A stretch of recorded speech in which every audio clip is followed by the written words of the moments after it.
Politics of agricultural legislation threatens to double or maybe even triple the price of milk at the store. That's according to a lot of progressive lawmakers in Washington, D.C. House Republicans, meanwhile, are trying to trim spending on the federal food stamp program and is being met with lots of Democratic resistance.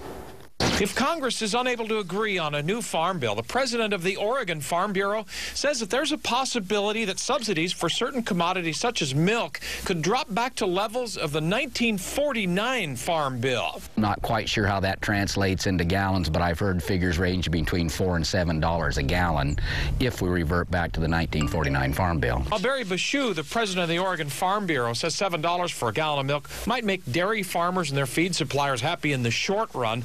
He's quick to point out that the general public won't like it at all. At issue in the Farm Bill is the desire among some lawmakers to reduce federal spending on food stamps, or as they're known in the Farm Bill, the nutrition title. Agriculture has always been supportive of the nutrition title.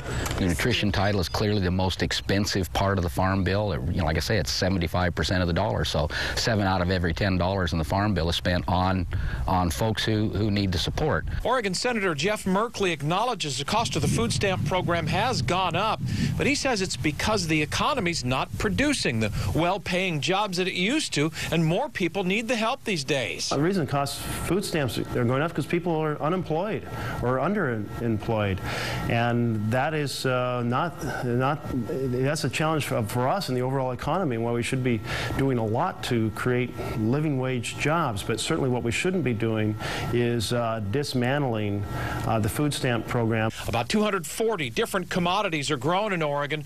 Oregon receives about $140 million a year under the last Farm Bill for things like food safety, food traceability, and research. Now, if you're wondering, that food stamp program costs about $80 billion every year. The Senate has already passed a bill. The U.S. House wants to make some measured cuts to the food stamp program over the next 10 years. The current bill expires at the end of this month.